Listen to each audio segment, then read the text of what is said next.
hasta que no nos saquemos a Cristina y la Cámpora de encima, no iba a haber una representación de patria o no iba a volver el patriotismo. ¿A qué se refería? El kirchnerismo sembró un odio que Perón había venido a superar. Los Kirchner no eran nada, ni eran de izquierda, ni eran descerebrados, son, es Cristina hoy. El peronismo era el pueblo, el kirchnerismo es la guerrilla. ¿Cree que si no hubiese fallecido Néstor, los gobiernos de Cristina hubiesen sido distintos? El 1 de mayo del 74, que se lo conoce como históricamente el día que Perón echa a los montoneros de la Plaza de Mayo, Montonero se va al cántico de Acerrín, Acerrán, es el pueblo que se va. Ellos nunca fueron al pueblo, por eso van a la violencia, creyendo que son el pueblo. Perón les da un enorme poder. Yo asumo de diputado y ellos a los 60 días le dicen, vamos a volver a la lucha armada.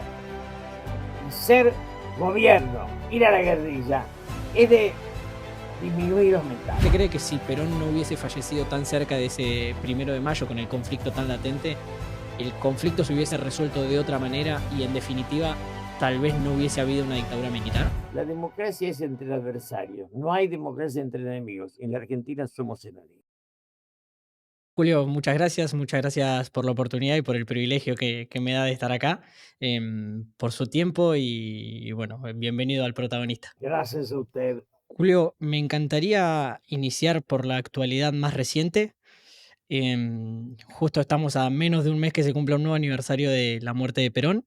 Ya pasaron poco más de 50 años y la Argentina de hoy tenemos un presidente como Javier Milei y unos resultados electorales en Ciudad de Buenos Aires y tal vez en algunos otros puntos del país que mostrarían cierto apoyo a lo que está llevando el oficialismo. En este contexto y como puntapié inicial, Julio, me gustaría consultarle, ¿está desapareciendo el peronismo en Argentina? ¿O cómo describiría usted el momento actual del peronismo en el país? Para mí los sellos son secundarios a las ideas. El peronismo es una etapa del desarrollo de la conciencia nacional. Y en ese sentido, no hubo nada más antiperonista que el Turco Menem. Yo siempre decir, el patriotismo en Argentina, aún con el golpe del 55, continúa con las dictaduras. Las dictaduras, pues viene Frondizi, que era patriota, viene Ilia, pero la crisis de la sociedad es que hay un sector que se siente patria y otro sector que no. ¿Qué tiene Italia, España, Alemania, Francia? Una identidad definida. Nosotros no la tenemos. Y el peronismo es esa etapa de la identidad. Pero el verdadero conflicto es entre el patriotismo y el colonialismo. Hay una oligarquía improductiva que vivía del ganado y de los granos, y el peronismo con Irigoyen, porque es un proceso, es Irigoyen, es Forja, se da la construcción de una industria. Y con esa industria yo nací en un país que tenía un 5% de su ocupación y no llegaba a 6.000 millones de dólares de deuda. Fui diputado con Perón en el 83. No había caídos en la calle, pero no por Perón, también por Lanuse, por Levisto. Entonces, peronismo, antiperonismo, cuando uno lo tira al Turco Menem y a los Kirchner, que son dos deformaciones de todo pensamiento político, no solo del peronismo. Turco Menem es la traición más esencial de la patria. Leviston era más patriota que Menem. O sea, hubo dictaduras más patriotas que la democracia. Y los Kirchner, a ver, todas esas etapas fueron, yo fui diputado con Perón, volví por Luder a ser diputado en el 83, fui secretario de Cultura con Menem, acompañé a Néstor, las etapas las viví todas. Nosotros somos un país sin dirigencia. Yo fui a Roma cuando Roma era una ciudad más pobre que Buenos Aires. Y me decían, cuidado que lo roban. Me acuerdo, ladrones de bicicleta, de Sica, aquel cine tan, digo, feos, sucios y malos de Escola. Y esas sociedades se reconstruyeron y nosotros nos destruimos. Yo nací en una sociedad sin pobreza y vivo, pero sin pobreza por todos los procesos, ¿eh? Era Perón, pero también las dictaduras, hubo militares muy dignos. Entonces, no es el peronismo y el antiperonismo, es el patriotismo. Eso que Brasil tiene como burguesía paulista, que sueña con su patria. Yo fui amigo del Papa, lo vi 7 veces en su etapa de Papa. Y yo la primera vez que fui de mi santidad, si usted hubiera nacido en Brasil, nadie se atrevería a hablar mal de usted, pues sería un honor para ese país, me dijo, en varios otros países de América también. El único que Dios nos da un papa y nace, se reproducen los ateos. Importamos un italiano retardado como Lori Sanata, que no sirve ni para espiar. Si ese es un intelectual, yo soy un melenudo. Pero digo, el odio a todo lo que sea popular. Los países crecen cuando se encuentran, cuando hay convivencia. La democracia es entre adversarios, no hay democracia entre enemigos. En la Argentina somos enemigos. Entonces, para usted, carece de sentido la diferenciación entre peronismo y antiperonismo, como decía antes, para usted le cabe mejor al análisis patriotismo o antipatriotismo. Sí, porque yo acompañé a Néstor y Cristina, tuve los 4 años de Néstor, pero el kirchnerismo sembró un odio que Perón había venido a superar. Los Kirchner no eran nada, ni eran de izquierda, ni eran descerebrados, eran, son, es Cristina hoy. Crearon un partido de izquierda, y la izquierda es una secta que no puede conducir ninguna sociedad. El peronismo era el pueblo, el kirchnerismo es la guerrilla. Reivindican los derechos humanos por encima de los derechos sociales. La guerrilla, que en dictadura fue digna, en democracia fue traición a la patria. Entonces, Julio, y una de las consultas que había preparado para usted, ¿por qué? Porque yo tengo 27 años, básicamente nací mucho tiempo después del fallecimiento de Perón, pero igualmente el peronismo o antiperonismo, hasta antes de esta conversación, que es lo que siempre uno ha escuchado, es en cierto punto la vara que termina marcando todas las conversaciones políticas en el país. No Pero es obstante, Perón falsa, haya es ya. una vara falsa. La vara central es, digamos, Italia tiene el norte y el sur, pero no son enemigos. Entonces, yo tengo 4 abuelos italianos. Y viajar a Roma, pero digo, esa nación que se construyó, digo, está fracturada porque hay gente. Cuando vino Malraux, André Malraux, que era ministro de Gaulle, Argentina, dijo es la capital de un imperio que nunca existió. Nuestros ricos, cuando se enriquecieron, hicieron palacios, copiaron a París, pero no hicieron industria. Y entonces ese elemento es el que nos marca. Tenemos una oligarquía extranjera, pero inglesa, cuando Inglaterra fue lo peor que nos pasó en nuestra historia. Nosotros somos un país de inmigrantes. El siglo pasado más de 2.200.000 inmigrantes italianos y 1.900.000 de españoles. Súmele los polacos, los judíos, los árabes. Somos una sangre que todavía no decantó en identidad. Nos cuesta. La última identificación fue el peronismo, la otra fue el tango. Entonces, Julio, ¿qué sería el patriotismo para usted? Si lo podría definir o si lo debería definir en algunas palabras. Lo mismo que es Europa. Defender lo propio, defender el trabajo nacional, defender la industria. O sea, pensar un país para todos sus habitantes. Eso es el patriotismo. ¿Qué es Italia? Italia es un país patriota. La mafia es patriota. No juega en contra de su patria. Entonces, El patriotismo es lo que tiene Estados Unidos, Trump. ¿Qué está haciendo? Protegiéndose de los chinos que se lo van a digerir. Pero eso es defender los intereses de una comunidad. Acá hay un idiota que se llama José Luis Esper, que va a ir de candidato de Milei en la provincia, que dice que el proteccionismo es cazar en un zoológico. ¿Usted conoce algún país del mundo que no sea proteccionista? Yo no conozco y usted tampoco, porque no hay. Cada país comercia lo que puede. Y Europa, el mercado común, es un equilibrio de balanza. No es que el más grande se come al chico. Pero no cree que, usted me dijo que en su perspectiva no hay ningún país que no sea proteccionista, pero dentro de la escala mundial hay ciertos grados, hay países que sí son más tal vez cerrados y algunos más abiertos. China ¿Cree es el más igualmente? proteccionista de todo. Más que China no Mm, hay ninguno. Pero nosotros desde Menem para acá, nosotros vendimos el ferrocarril. ¿Qué país del mundo vendió el ferrocarril? Si no tenemos salud. O sea, la destrucción del Estado es la destrucción de lo colectivo.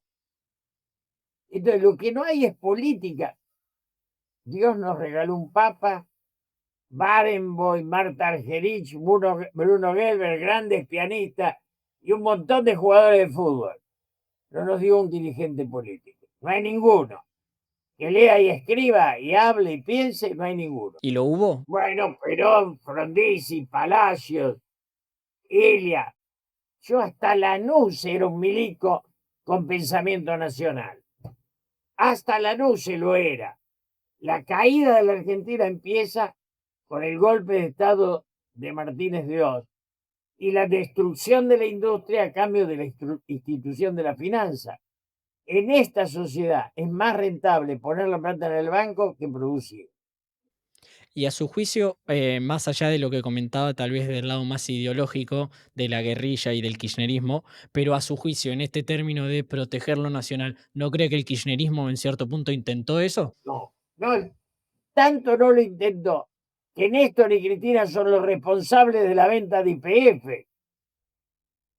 Ellos hicieron un cuento, ellos lo que intentaron es montar la Cámpora, que Cámpora fue un traidor a Perón, yo lo conocí, era un pobre tipo que no tenía cerebro.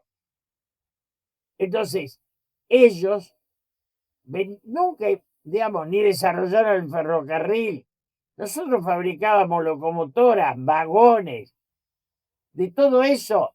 Los Kirchner no recuperaron nada porque no tenían una concepción industrial. Néstor Kirchner, con quien debatí ahora, porque era mi amigo de acá, del barrio, Néstor Kirchner duplicó el juego.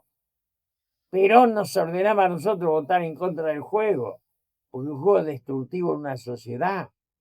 Han organizado el latrocinio, los bancos, la financiera. Y un tema central, yo voy a Italia y paseo por los pequeños comercios. En la Argentina, las farmacias son de un dueño, los supermercados destruyeron a los almaceneros, los kioscos son de cadena. La concentración económica es la destrucción de la estructura y de la red social. Italia no lo permitió, nosotros sí. Pero entonces, Julio, ¿qué diferencia marca usted?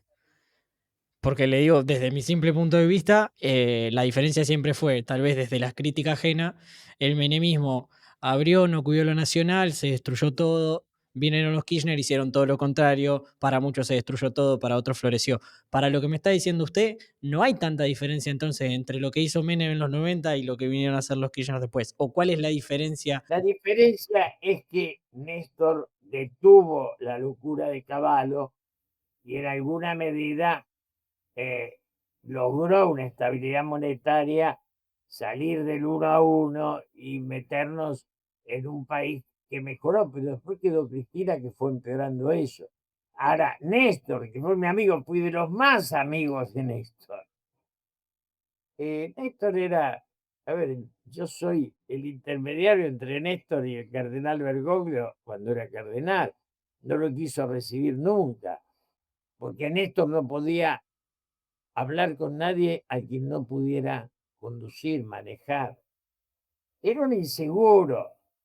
Y él, digamos, montaron la cámpora, ocuparon todo el Estado, y si hay juicios de corrupción, es porque hubo corrupción. Y una cosa que yo aclaro, la derecha es más corrupta, pero la derecha es corrupta por ideología. El movimiento nacional no se puede permitir la corrupción. Por eso hay Lula, por eso hay Pepe Mujica, por eso hay Evo. De eso nosotros no tuvimos nada. ¿Por qué dice que la derecha es corrupta por ideología? Porque subió Macri y endeudó 47.000 millones y no quedó un jardín de infantes. Martínez Beó, con el golpe hasta Isabel, se llevó 47. Es un número que les gusta el 47, cercano a 50. Pero venden, son parásitos, son rentistas. No tenemos burguesía nacional, una estructura productiva que defienda y los bancos que apoyen. El productor no tiene crédito en Argentina. Yo soy un pequeño productor con 5 empleados, yo no tengo crédito. ¿Se puede crecer sin crédito? Apenas sobrevive. ¿Cree que, atándolo un poco a esto que comentaba de la diferencia tal vez que hubo entre Néstor y Cristina, cree que si no hubiese fallecido Néstor, los gobiernos de Cristina hubiesen sido distintos? Sí, hubiera sido mejor. Sí. Yo fui amigo de los, a ver, amigo de decenas de noches juntos. Néstor tenía una concepción de la política que yo se la discutía, pero que existía. Cristina es una frívola y sigue siendo una frívola hoy. Gente, si les está gustando la charla, no se olviden de suscribirse acá abajo. A ustedes no les cambian nada, no es que aparecen nuevas notificaciones ni nada. Y a mí me acerca cada vez más a que YouTube me empiece a pagar por las entrevistas, lo cual es un paso clave para poder vivir de esto y cumplir mi sueño. Así que si les está gustando la charla, pueden suscribirse acá abajo con un solo clic, gratis, no cambian nada. Y a mí me ayuda mucho. Seguimos. Leí hace poco una nota que hizo usted en Infobae y en una de las frases, tal vez corríjame si equivoco alguna palabra, en alguna de las frases decía que hasta que no nos saquemos, hablaba en plural, hasta que no nos saquemos a Cristina y la cámpora de encima, no iba a haber una representación de patria o no iba a volver el patriotismo. ¿A qué se refería? La frase es así porque esos muchachos tienen una concepción izquierdista. Esto que yo le dije hace unos minutos, ponen los derechos humanos sobre los derechos sociales. Terminan reivindicando la ideología de la guerrilla. Entonces, además hay toda una deformación. Ellos ocuparon el Estado, hicieron con las... Mire, yo tomo taxi y yo creo que la mitad de los taxistas dicen la misma frase. Mi ley me está dañando mucho, pero tengo miedo que vuelva Cristina. O sea, el principal sostén de mi ley es el miedo a Cristina. Entonces, ¿cree que en este punto Cristina está siendo funcional al gobierno de Milei? Yo estuve con Néstor y Cristina, éramos 5. Cuando Menem se tenía que ir. Y nos ganó Menem. Menem saca 30 y Néstor 22. O sea, era igual que Cristina. Tenía 30 propio, 60 en contra. Cristina repele el doble de los votos que reúne. A eso le adjudica su accionar y su decisión de postularse, pero yendo a la segura. A la impotencia de convertirse en una persona que deje que los jóvenes... Cristina nunca tuvo al lado de ella gente que piense. Nunca. Yo, que fui amigo de ella, pero amigo, amigo. El día que asumió Hernández fuimos ella y yo a la asunción en el Congreso. Digo, ella es una insegura que necesita rodearse de alcahuetes. También Macri es igual. Digo, la política se hace convocando inteligencia. Milei lo hace, Milei representa sectores económicos. Y Caputo y Sturzenegger son dos personajes que quieren terminar de convertir el país en colonia. Nada más que eso. ¿Usted no le encuentra en su juicio nada positivo al gobierno de Milei? Muchas. ¿Cómo no voy a encontrar? Como por ejemplo, Patricia Burri fue mi amiga de toda la vida. Yo cumplí 50, tengo 83 con ella y tengo un libro dedicado de ella, por ella de regalo de ese tiempo. ¿Había que sacar a la gente de la calle? Claro que había que sacar a la gente de la calle. Y eso lo decía yo en televisión. Yo decía, cortar las calles es delito en La Habana y en Miami. O sea, esas cosas están bien hechas, poner un orden. Un poco exagerada esta señora, pero había que poner orden. Sacar ñoqui del Estado a patada. El peronismo nunca en su historia con Perón llenó el Estado de ñoqui. Perón cuando vino fue a la Casa Rosada.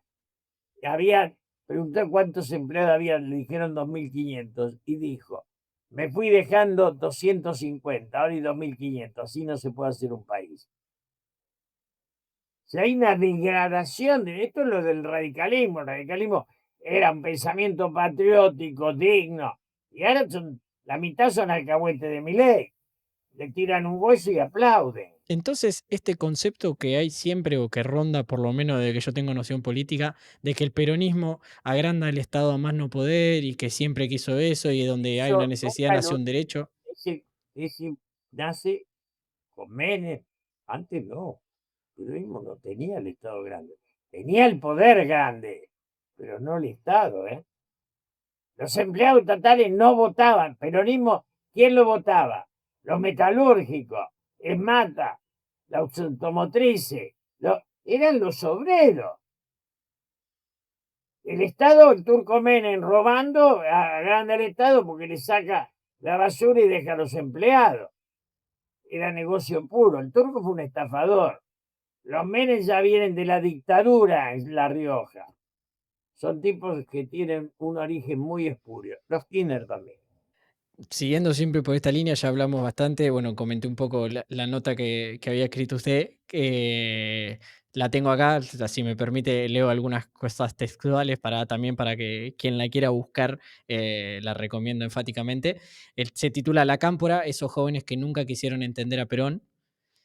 Y en una parte, usted comenta, y leo textual, Montoneros nace asesinando al general Aramburu y con ese acontecimiento se acerca al peronismo. Perón no tiene otra posibilidad que integrar a esos jóvenes una fuerza de movilización hija de la dictadura.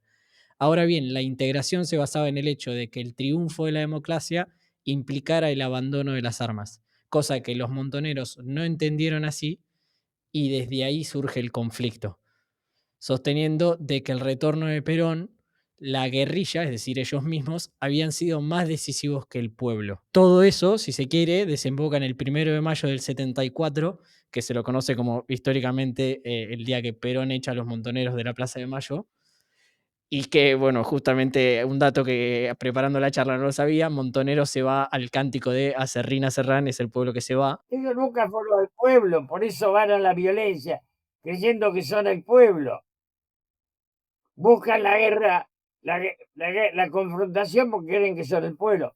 A ver, yo tengo 83 años, pero yo soy anterior a los montoneros en el peronismo. Y, digamos, los conozco, eran mi grupo, eran mis amigos, yo era dirigente católico. Yo me hice responsable del velatorio de los muertos de Trelew. Yo traje a Buenos Aires los 2 primeros aviones deliberados de Trelew. A mí no me pueden contar conocía de Santucho, digamos, era mi generación y he discutido con ellos cuando Perón les da un enorme poder, le da la gobernación primero de Acámpora y ellos lo estupidizan creyendo que tiene que hacer un gobierno de izquierda. Ellos creían que teníamos que ser Cuba. Eran idiotas y usted ve cómo agonizan como idiotas, se van muriendo de a uno sin que sirvan ni para escribir una nota. O sea, fue una mediocridad con violencia. Lo de Santucho, el ERP era suicida. Pero le estoy hablando de gente, cuando yo me casé mi primera vez, eran Mendizábal y Abeger los que ayudaban misa. Son 2 personajes de Memoria de la Muerte de Bonazo. O sea, esa es mi vida. No es que me van a contar cómo era.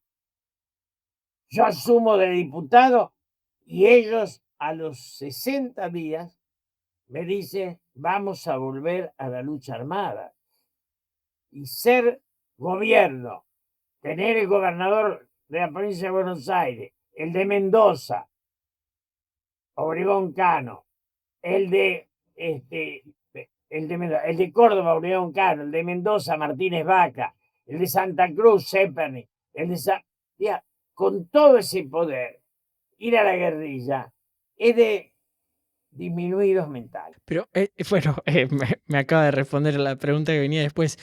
No entiendo el por qué. ¿Por qué si tenían el poder, por qué sintieron la necesidad de igual tomar las armas? Porque ellos creían, y esto lo he discutido con ellos en el nivel, digamos, Mendizábal, que fue el último jefe militar, que fue, digamos, gente con la que conviví, con la que íbamos junto a misa, ellos creían que el único poder era el que estaba en la boca del fusil, y lo decían. Y a mí me llegaron a decir en el exilio, cuando yo decía nos están masacrando, a más sangre, menos tiempo. Y está bien, lo entiendo. A ver, entiendo lo que usted me está diciendo, pero igualmente me cuesta el entender que, bueno, pues la respuesta puede ser lo que comentó previamente de disminuidos mentales, pero está bien, entiendo que tal vez uno piense la única manera de tomar el poder es por las armas, pero una vez que vos tenés efectivamente el poder y es innegable porque estás dentro del gobierno y sos oficialismo, ¿por qué seguir manteniendo esa postura? Cuando yo iba a Trelew y me quedé un mes y medio en Trelew con los presos antes de asumir de diputado. Pues yo me eligen el 11 de marzo y asumo el 25 de mayo. En ese interregno nos eligen a 4 para ir a la cárcel más compleja, a 4 jóvenes. Ellos decían, jamás ustedes van a tener autoridad para poder liberarnos. Nunca entendieron nada. La guerrilla en democracia es una limitación mental.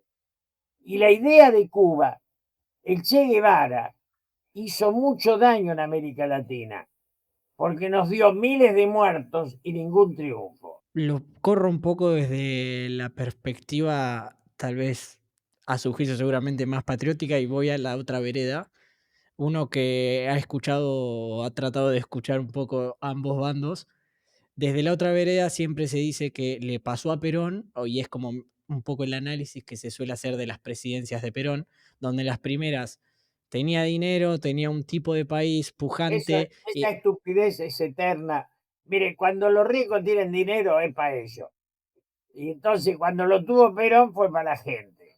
La estupidez de los economistas. No hay que escuchar a los economistas porque ni en la Grecia clásica, ni en el Renacimiento, ni en las tribus, el contador es importante. Eso, ese cuento de que Perón tenía plata y ellos no tenía, cada vez que la tuvieron se la llevaron. Tome las deudas y ve cómo son ellos. Problema, la riqueza de un país es la distribución. Un país con ricos no es un país rico. Cuando el señor Milei y el señor Caputín, ese estúpido, habla de 120 años, está hablando mil, de 1905. Y en ese momento hay un informe, el informe Villet-Basset, y ese informe marca, lo hace Roca, en realidad lo hace el Pibe González, que la miseria en la Argentina era absoluta. Era un país con ricos, hacían palacios, pero usted sabe como yo, que un país es rico en el reflejo de la integración social de su gente. Lo demás es otra cosa. Entonces yo quiero ser Europa, no quiero ser Estados Unidos donde Obama no pudo poner la salud para todo. Hay concepciones del mundo y de la vida. Yo quiero ser como Europa. Y Perón quería repetir Europa, no Estados Unidos. ¿y a qué le atribuye entonces, Julio, en esta postura de que el país tenía una gran miseria? ¿A qué le atribuye entonces algo que mencionó antes y que es un hecho fáctico de la realidad, de la llegada de tantos inmigrantes? Si O sea, me cuesta entender por qué vendrían tantos inmigrantes si históricamente en ese momento Argentina no era tan pujante. En esa miseria que había en la sociedad, mis abuelos vinieron, mis 4 abuelos, en esa miseria había trabajo, cosa que en Europa no tenía, y además la mayoría estaban huyendo de la guerra. Cuando mis abuelos vinieron, estaban convencidos que Europa se acababa y Europa estaba naciendo. En una de esas, cuando los nietos se van, Argentina está renaciendo. Volviendo un poco a ese 1 de mayo, a los 2 meses del hecho tan histórico, de ese día tan significativo, fallece Perón y al poco tiempo comienza probablemente uno de los periodos más oscuros de la Argentina, si no el más. ¿Usted cree, y parafraseando un poco la pregunta que le hacía antes de Néstor, usted cree que si Perón no hubiese fallecido tan cerca de ese 1 de mayo con el conflicto tan latente, el conflicto se hubiese resuelto de otra manera y en definitiva tal vez no hubiese habido una dictadura militar? Vivo Perón, no caía, pero no caía. Yo soy de los que voté la fórmula Perón-Balbín. Y los montoneros querían la fórmula Perón-Isabel, porque ellos decían cuanto peor mejor. Es decir, la vida de Perón era el poder real. Cuando eligen a Isabel, Lorenzo Miguel, los montoneros, todo, eligen el suicidio. Y la muerte de Perón es la muerte del único que tenía claro cómo se conduce un país. Después viene Celestino Rodrigo. Sí, se inicia el delito liberal en la Argentina. En Argentina el delito es de esencia liberal. ¿Por qué liberal? No porque el liberalismo sea delictivo, porque el liberalismo nuestro es bancario, no es laboral, no es competencia entre nosotros, es importación gratuita. Son intermediarios. Entonces, trayéndolo de vuelta a la actualidad, acaba de decir que el liberalismo nuestro es bancario y no es competencia entre nosotros. Cuando Sturzenegger o cuando Milei o cuando un gobierno del tinte más liberal propone tal vez una reforma laboral para justamente, en teoría, flexibilizar y dar más competencia. ¿Usted está de acuerdo con eso? Sí, esos temas son todos discutibles y nos podemos de acuerdo. Pero yo digo, liberal es Roberto Kachanowski. Ese es liberal, que cuando hacen la ley esa de los que invierten más de 200 millones tienen derecho que no tienen lo de abajo, dice eso no es liberalismo. Liberal es Jorge Fernández Díaz. Son los tipos que tienen dignidad. Entonces la patria se hace con gente digna, no con alcahuete, como Sturzenegger y esos muchachos, el Caputito. Entonces, yo acepto la competencia. Yo he vivido toda mi vida de mí mismo, pero una cosa es la competencia interna y otra cosa es de vender. Acá se habla solo de inversión extranjera, porque los argentinos se la llevan. El señor Caputo, que habla, acepta tener 50 millones de dólares fuera del país. Es un caradura. Dicen, pongan la plata del colchón y la tuya y la mía me la llevé. No tienen patria, son apátridas. Y Julio, volviendo por última vez y como para terminar de entender su postura con respecto a esto, es una pregunta que obviamente no sabía si realmente hacerla porque se puede Y entender en cierto punto. todas las preguntas son válidas. Gracias. Se puede, pero vale la aclaración previa a la pregunta. Claramente con la pregunta no trato de justificar absolutamente nada de las atrocidades que vino después, pero por lo que usted ha planteado en esta conversación y por haberlo vivido tan de cerca, ¿era necesario en cierto punto un reordenamiento del país? Cuando que da pie a lo que, bueno, termina siendo la dictadura, pero en ese momento, situándonos en tiempo y espacio, ¿era necesario reordenar el país? El tema central es que la violencia, la guerrilla, que parece para ellos tan maravillosa, era una excusa para convocar al golpe. Y esa autocrítica hay que hacérsela. Faltaba muy poco para que hubiera una elección. Pero la Argentina, que volteó a Perón en el 55, va a elegir a Frondizi en el 58 y lo va a derrocar en el 62. Va a elegir a Ilia en el 63 y lo va a derrocar en el 66. No es el peronismo lo que lo molesta es la democracia. Y ahora que tienen todos los bienes a partir del Turcomenes, se quedaron con la luz, el gas, los teléfonos, todo lo que habíamos generado como riqueza la patria. Ahora no hay partido porque los grupos económicos son más importantes que los partidos. Y la crítica que se hace desde el otro lado de la vereda de si uno trata de dar todas estas cosas desde el gobierno, quiere decir que o va a tomar deuda, o va a imprimir billetes, o va a subir los impuestos. ¿Es realmente así? ¿Cuál es su postura ante eso? Porque ellos lo plantean como una crítica directa de Argentina no te ahogan de impuestos, si no te imprimen y genera inflación. Piense una cosa, yo voté a Mauricio Macri. O sea, tengo la amplitud necesaria para no ser denominado de sectario. Contra Scioli, que a quien conocía y llevaba el nombre de peronismo, pero era mucho peor. El problema es, vuelvo a la frase central, la democracia es entre adversarios, no hay democracia entre enemigos. Y entre adversarios sí que hay que hacer, revisar las leyes, desde las laborales a todo. Yo también tengo empleado y me he ligado a juicio. Pero la conciencia es, nada se impone, no hay un... En la España que sale es la del abrazo entre Santiago Carrillo y Fraga Iribarne. Ese encuentro da el futuro. Acá, sin encuentro, no hay mañana. Y volviendo a ese conflicto ideológico y con el diario del lunes, aprovechando que ya pasó el tiempo y ya estamos en 2025, por lo que usted ha mencionado, por lo que usted ha comentado del kirchnerismo, ¿quién gana el conflicto ideológico? ¿Quién podemos decir que gana ese conflicto entre Montoneros y el verdadero peronismo? No, Montenegro ya está eso, ya, digamos, ya no tienen gente directamente. Yo le quería decir una cosa para definir mi vida.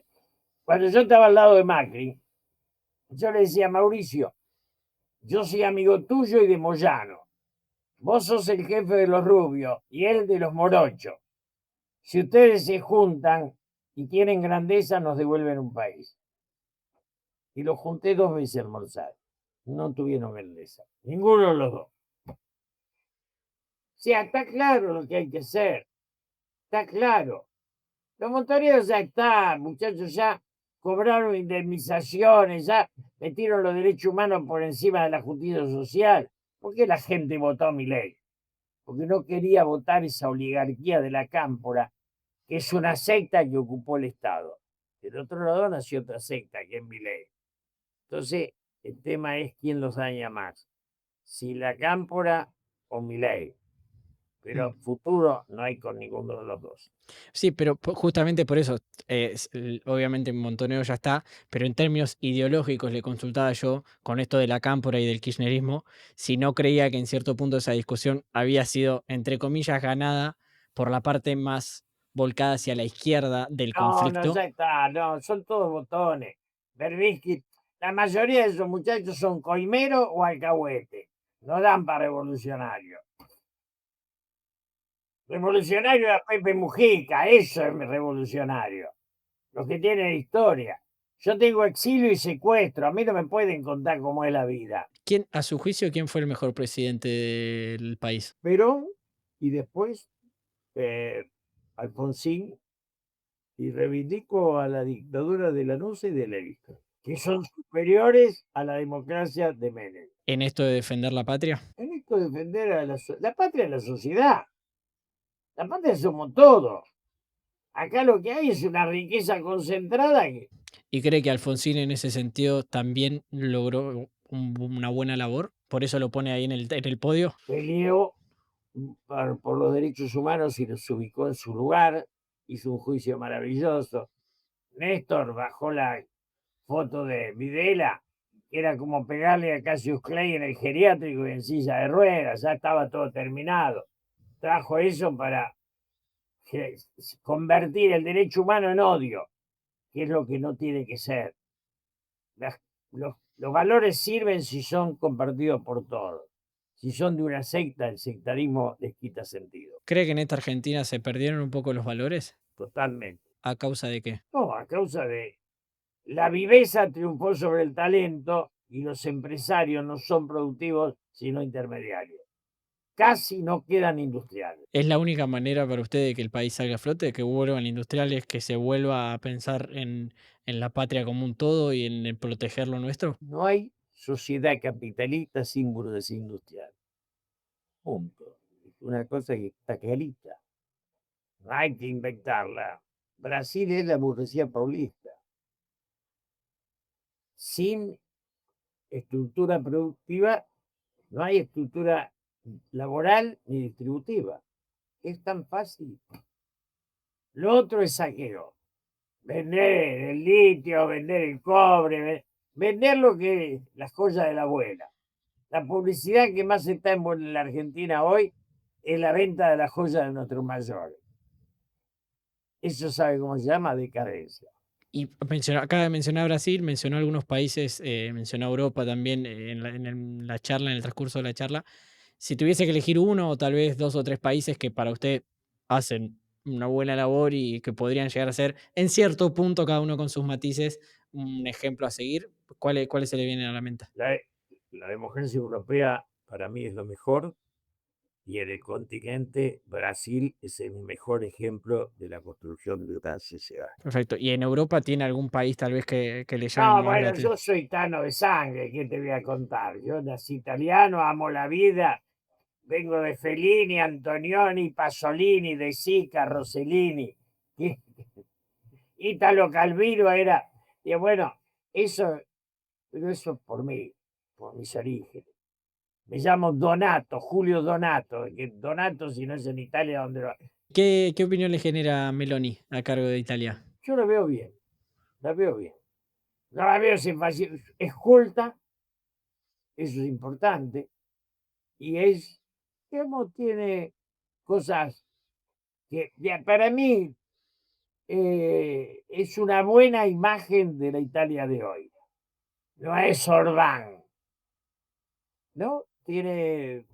Marca bien algunos puntos.